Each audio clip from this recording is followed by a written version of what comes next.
Head spordisõbrad, ajakiri Jookse ja tennis on külas Kääriku spordikeskuses. Ja mida me siin näeme?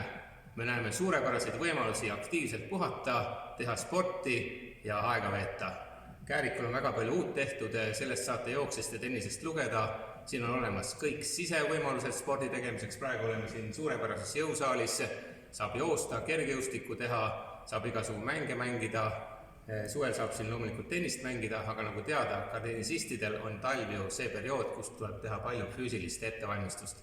Nii et siin on väga mõnus, taastumiskeskus on olemas, meditsiiniline teenindus, väga suurepärased toad, kus elada, toitlustamisvõimalused, nii et maineparadiis on siin Kääriku spordikeskuses, tasub kõigil tulla ja oma puhkust planeerida ja loomulikult Eestimaa ilus talv, saate suusatada, saate murdmaad sõita siin lähedal, saate mäge sõita Kuutsemäel, Väiksel Munamäel, no mida veel võib paremat tahta.